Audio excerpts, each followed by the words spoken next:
오늘 막장 드라마에 나올 만한 네가 엄마 빨리 죽게 하고 네가 가졌다. 이 유산 문제까지 같이 들어오면서 소송한다고 하는 사람까지 있죠. 가족 입장에서는요, 이게 대리 결정을 하는 거라서 어떻게 결정을 해도 갈등이 생깁니다. 네, 안녕하세요. 서울대학교 의과대학 법의학 교실의 유성호입니다. 오늘은 연명의료에 대해서 두 번째 이야기를 좀 하려고 하는데요. 지난 시간에 아마 여러분 많이 보셨던 우리 조정숙 본부장님께서 다시 한번 연명의료에 대해서 궁금한 거를 조금 더 깊게 그리고 조금 더 넓게 설명해 주시러 나왔습니다. 안녕하세요. 저는 국립연명의료관리기관에서 연명의료 결정제도를 총괄 관리하고 있는 본부장 조정숙입니다. 네, 우리 본부장님께서는 아마 지난 시간 저희 아마 첫 번째 연명의료 이야기를 보셨던 분들은 아마 잘 알고 계실 텐데요. 방금 말씀하신 것처럼 우리나라 연명의료 총괄을 하고 계셔갖고 가장 깊게 그리고 가장 정확하고 적확한 지식을 전달해 주실 것 같습니다.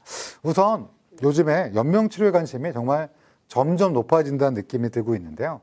그래서 본부장님을 모시고 연명치료를 어떻게 다시 이야기해 보려고 하는데요. 한번 다시 정의를 내려줄 수 있는지 좀 부탁드리고 싶은데요. 네. 연명의료는요, 사실 이제 임종기를 하신 분이 환자분께서 더 이상 적극적인 치료를 해도 치료 효과가 없이 단순하게 생명만 연장하는 그런 치료는 하지 않겠다 하는 거를 결정하는 게 연명의료 결정제도거든요.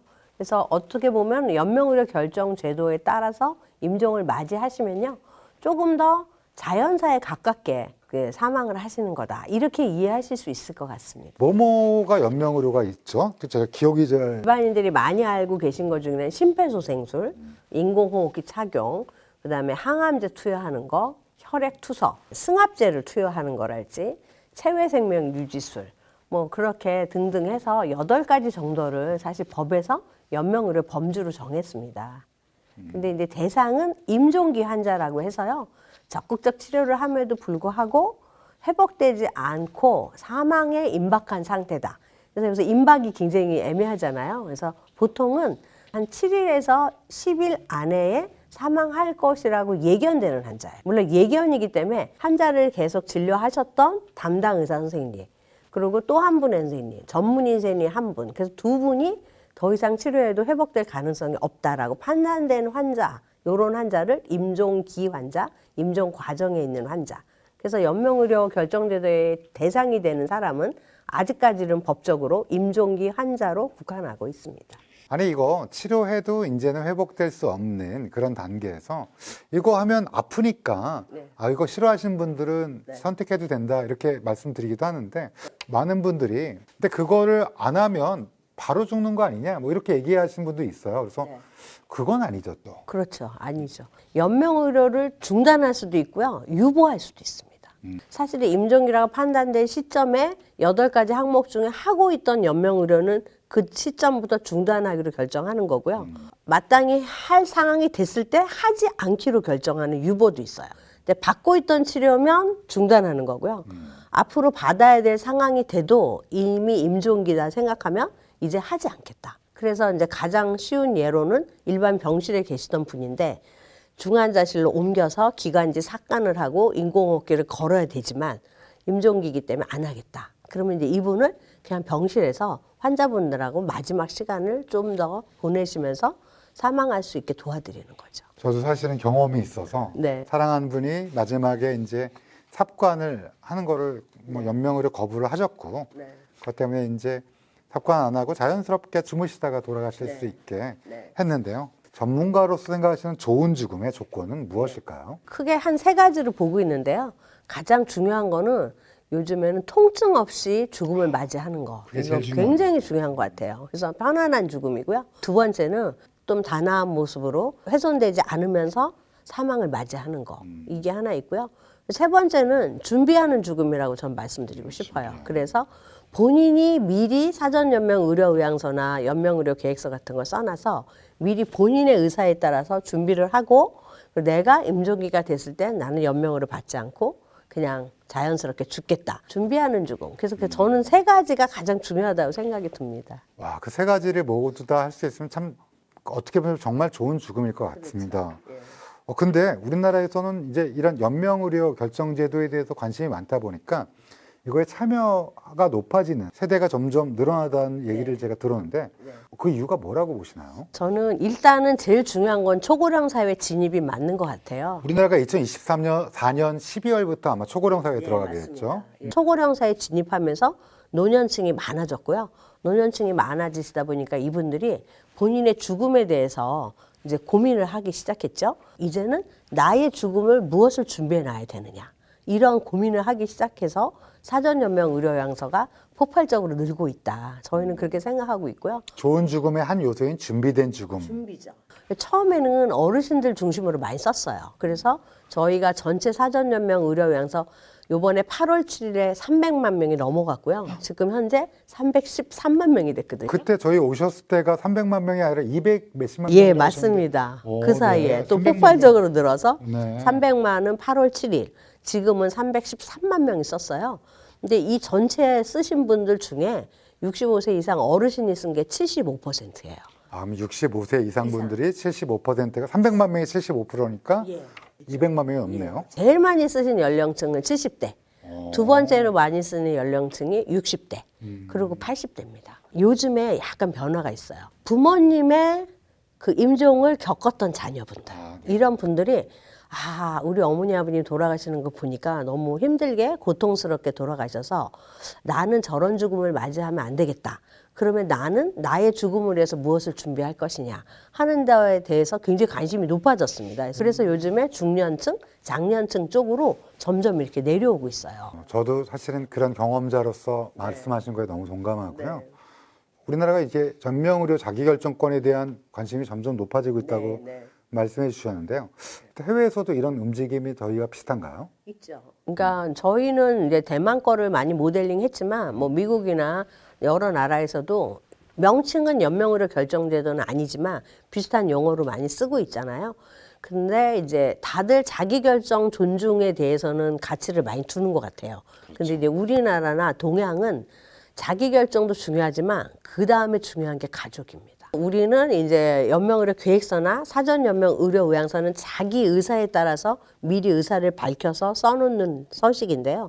요게 안 될 때는 가족 2인 지술이나 가족 전원합이잖아요. 근데 외국의 경우 자기 결정권 중요하게 생각하는데 그게 안 될 때는 법정 대리인을 지정해 그렇죠. 놓습니다. 예. 네. 그래서 이게 법적으로 지정 대리인을 지정해 놔서 자기가 뭐 자기 의사를 밝힐 수 없는 상황일 때는 자기를 대신해서 그 사람의 철학을 반영해서 마지막 그 죽음을 어떻게 맞이할지에 대한 의사결정권을 대행을 해놓는 거죠. 아버지나 어머니가 실제로 이거를 사전연명 의향서나 이런 거 작성해도 네. 자식이 반대하는 경우가 있잖아요. 근데 우리나라 있죠. 일화 보신 분들은 아시겠지만 우리 첫 번째 이야기는 샌프란시스코에서 온 딸. 예. 그 얘기 아마 기억이 나실 텐데 그러면 연명의료 계획을 세울 때 이제 초고령 사회도 됐고 또 여러 가지 것들을 생각하고 고려하고 이것들을 이제 내가 한 번쯤 계획을 세워야겠다. 이때 환자, 가족, 의료진이 함께 의논해야 될 핵심 포인트가 있을 것 같아요. 요걸 좀 짚어주시죠. 일단은 요즘에 이제 가장 그 연명의료 중단하고 할 때 중요한 게 그 공유 의사결정이라고 해서요. 공유 혼자 의사. 하는 의사가 아니라 환자, 가족, 의료진. 그래서 함께 하는 의사결정. 이렇게 또 해석을 합니다. 그래서 이제 그쪽에 대한 논의가 있는데요. 이때 함께 무엇을 의논할 거냐 하는 게 중요하겠죠. 그래서 일단은 환자분이 의식이 있다 그러면 정말 연명의료를 받고 싶지 않은 게 맞는지 아닌지 환자 본인의 의사가 굉장히 중요하고요. 그리고 임종기라는 판단이 됐을 때 연명으로 중단하는데 임종기에 대한 해석을 각자 하고 있을 수도 있어요. 특히나 보호자분들. 일반 분들은 임종기라는 거에 대해서도 예, 사실은 어렵습니다. 어려운. 그래서 이제 임종기에 대한 판단 기준도 조금 제시를 해주셔서 환자분 상태는 지금 이런데 여기서 요 정도 나빠지면 임종기라고 본다 하는 부분에 대해서도 미리 조금 알려드릴 필요가 있고요. 그렇게 해서 본인이 의향서나 계획서를 써놔서 자기 결정권이 존중될 수 있게 그렇게 해야 될 것 같고요. 포괄적 개념이거든요.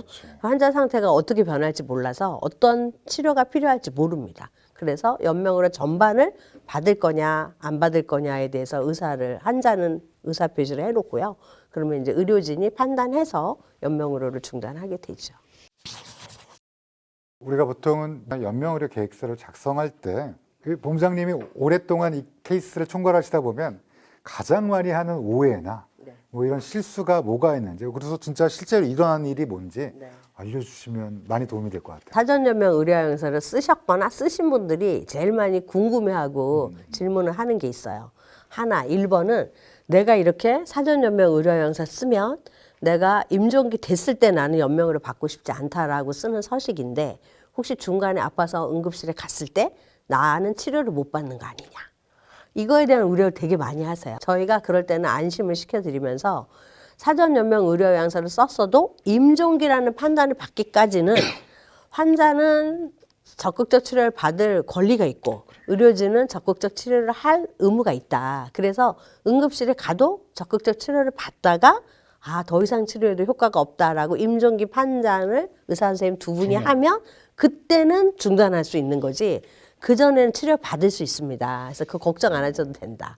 진짜로 그런 걱정할 수도 있지만 절대 아니라는 거, 그렇죠? 그래서 그거에 제일 걱정이 많으시고요. 또 두 번째는 통증입니다. 통증을 치료 안 해줄까 봐. 예, 통증을 치료 안 해주고 만약에 이제 초기 암 진단을 받았다 나는, 아니면 또 암에 걸릴 확률이 있는데 말기 암은 통증이 심하잖아요. 그런데 그때 나는 통증 치료를 이 서식을 썼기 때문에 나는 통증 치료를 안 해주면 어떡하냐. 그런 거에 대한 고민. 그거 절대 아닌 게 연명 의료의 치료에 들어가지 않아요, 전혀. 통증은 마지막 순간까지 해주죠.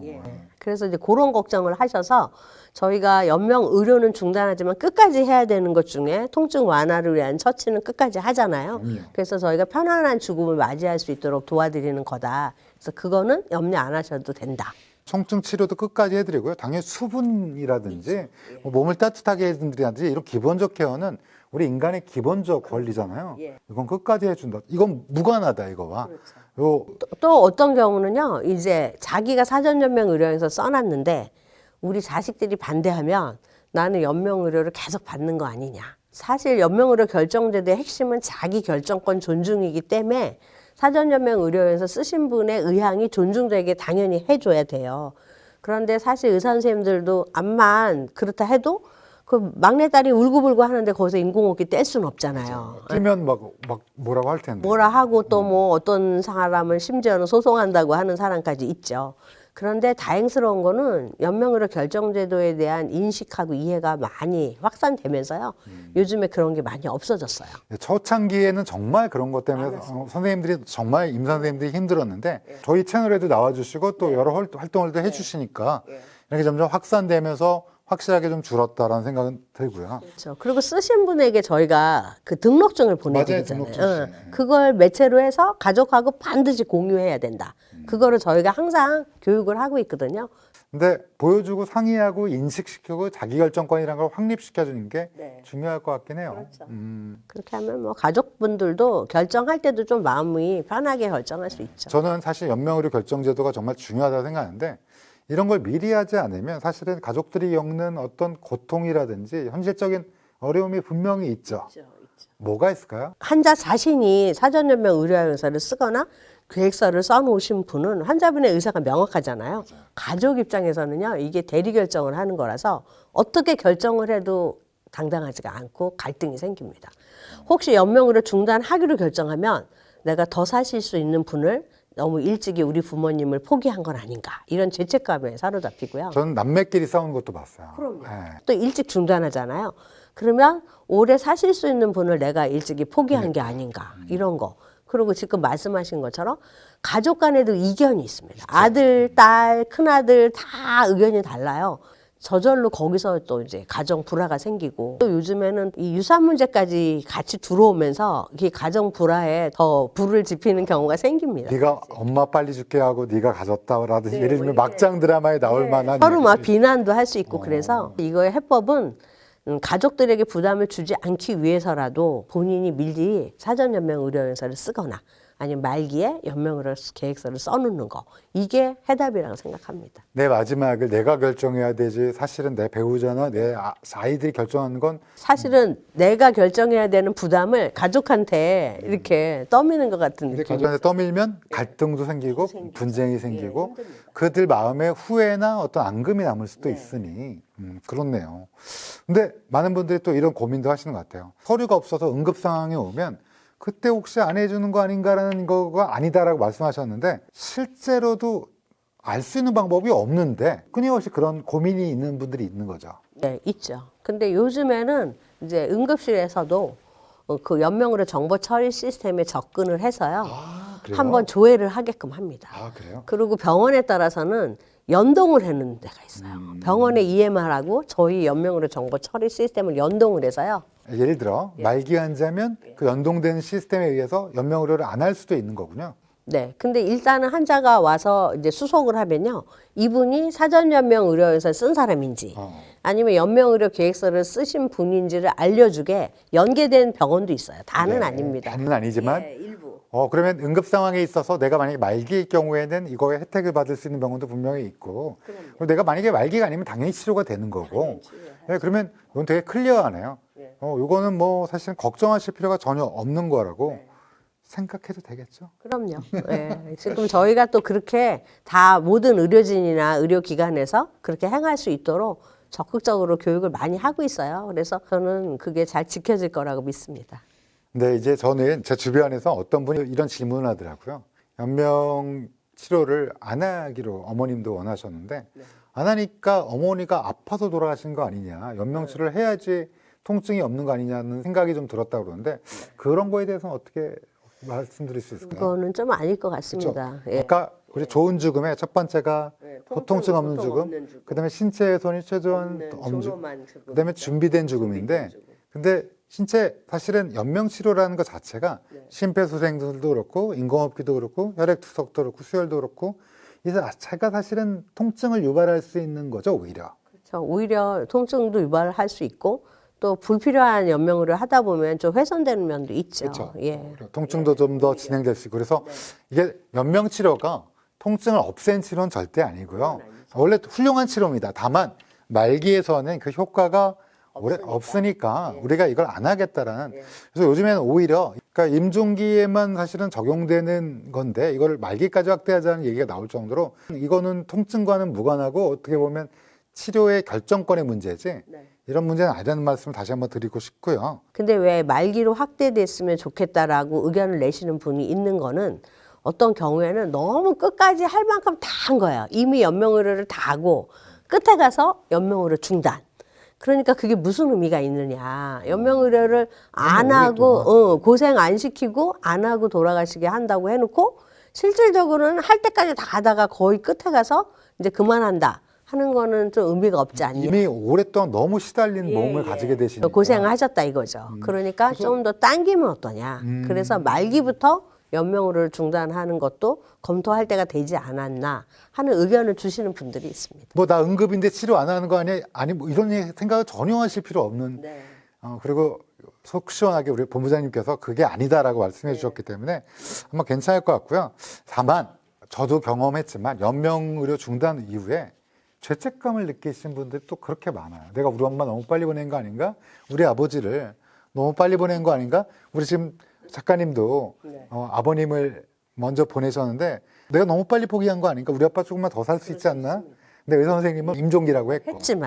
했지만 어쨌든 결정을 한 가족은 너무 빨리 결정한 거 아닌가? 또 어떤 경우는 너무 늦게 결정해서 우리 어머님을 너무 고생시킨 거 아닌가? 어떤 쪽을 결정해도 죄책감이 남습니다. 그렇기 때문에 자기가 결정하는 게 좋다는 거죠. 그러면 우리 본부에서 이런 결정을 내린 가족들의 혹시 그 어떤 불안한 마음 또 어떤 약간 그런 마음이 심리적 지원 같은 건 혹시 계획하고 계신지? 제가 연명으로 결정제도를 하면서 느끼는 거는 이제는 좀 더 확장을 해야겠다.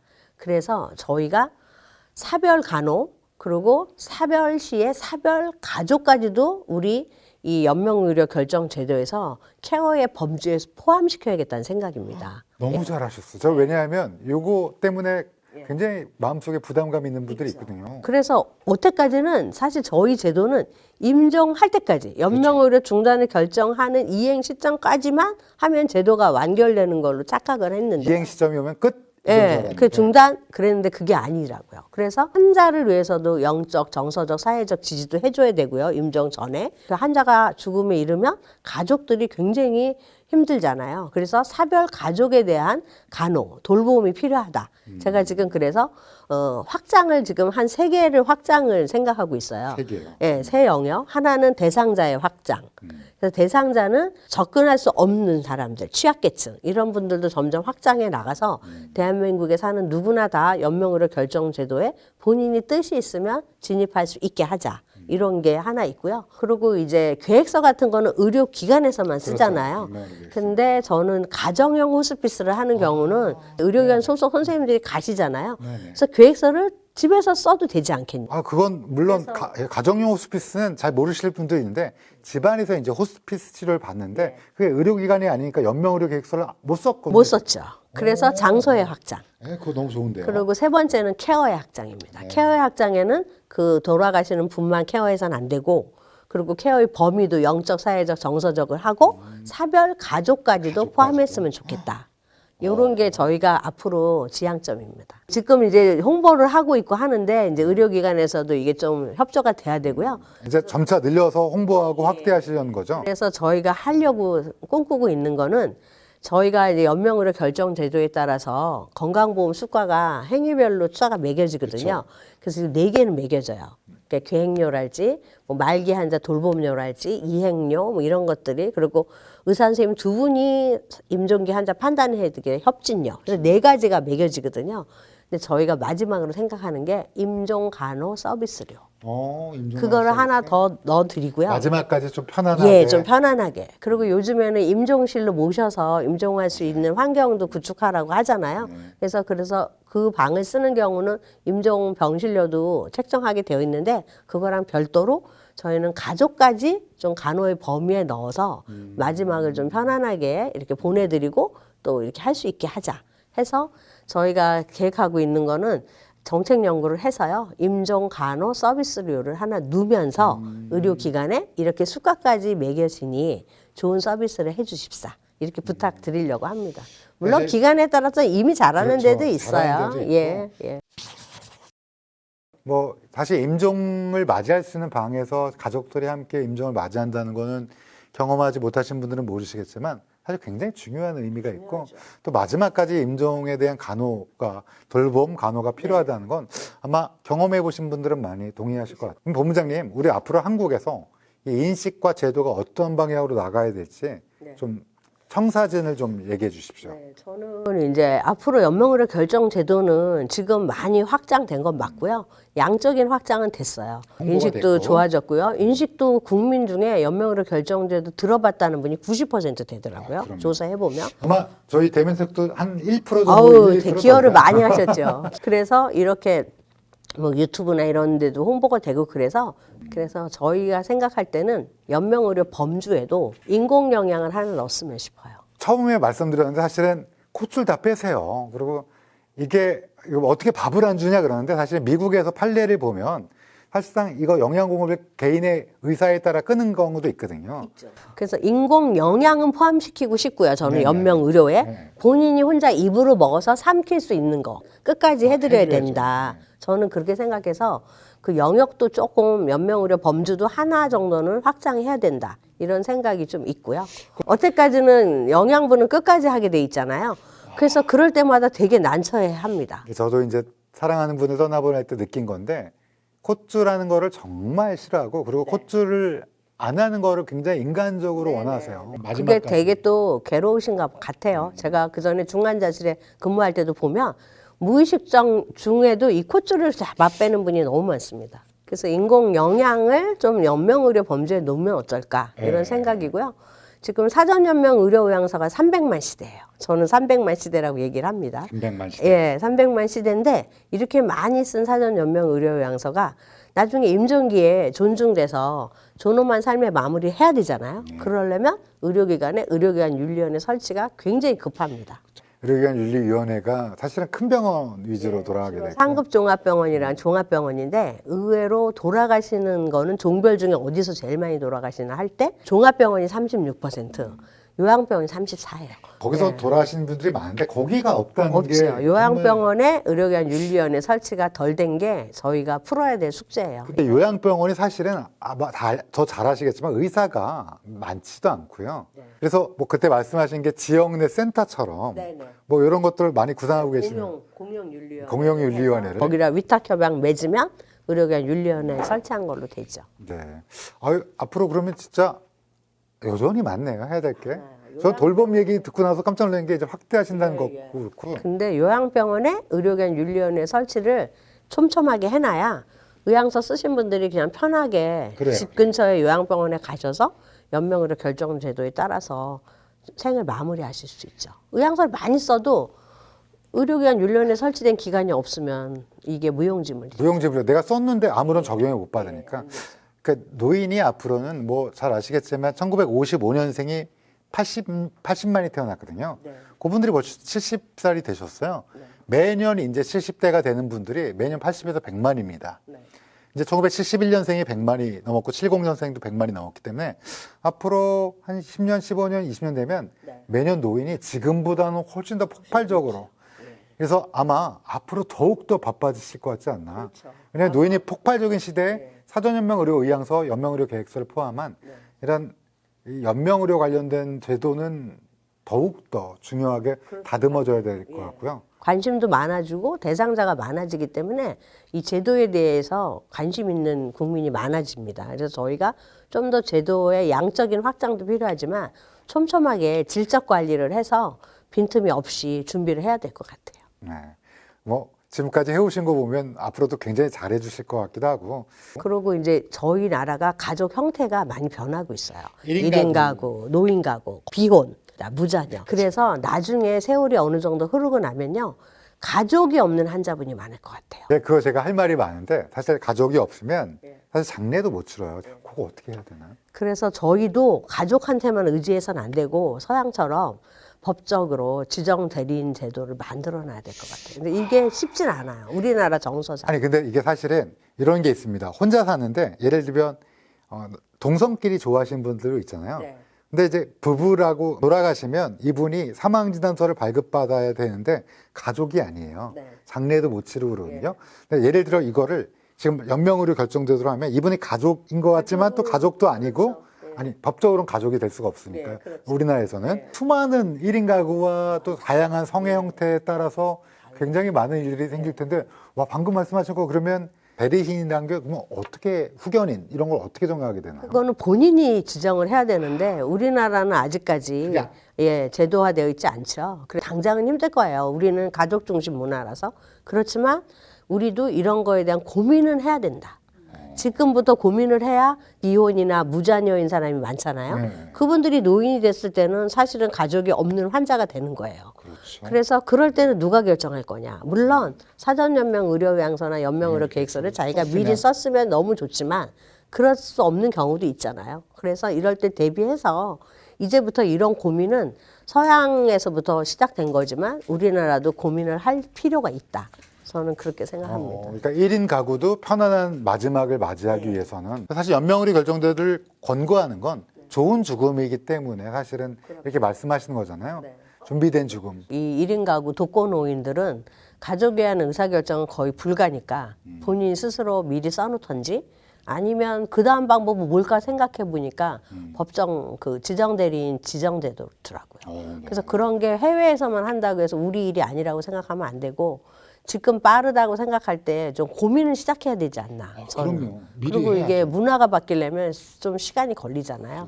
그래서 지금부터 좀 고민을 해야 될 것 같고요. 이제 말기에서 연명의료를 중단하는 케이스보다 말기 환자는 유보를 할 거예요. 유보하는 환자가 많아지는데 그러면 과연 그 유보하고 대기하고 있는 환자는 누가 어디서 돌볼 거냐. 그래서 이제 그런 분들은 조금 유보를 이제 할 때 말기에서부터 하게 되면 대상자가 늘고 과연 이분들은 어디서 누가 케어하냐 할 때 저희는 이거는 집이나 지역사회로 가야 된다 생각하기 때문에 그런 쪽에 인프라 구축 이런 게 좀 준비를 지금부터 찬찬히 해놔야 될 것 같아요.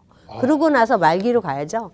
갑자기 말기로 법만 개정해서 해놓으면 중간에 붕 뜨는 붕 환자들이. 뜨죠. 그러면 큰일 납니다. 연명의료를 하기 때문에 그 병원에 있는 분들이 있는데 그걸 유보하게 되면 병원에 나올 수밖에 없고 그러면 이분들을 어떻게 할 수가 없으니까 참 고민이 많네요. 지금 계획하고 계신 게 우리 콧줄이라고 부르는 인공 영양 공급에 관련된 이걸 좀 넣으면 어떨까? 두 번째는 의료기관 윤리위원회를 사실 지금은 상급병원이랑 종합병원에만 있는데 이게 실제로는 요양병원에서 많이 돌아가시니까 여기에 이제 이거를 조금 어떻게 하실 건가를 계획 중에 계시고 세 번째는 뭐 이제 다변화된 1인 가구라든지 뭐 굉장히 다양한 형태의 가구에 있어서 이걸 어떻게 능동적으로 연명의료의 제도에 혜택을 보게 할까?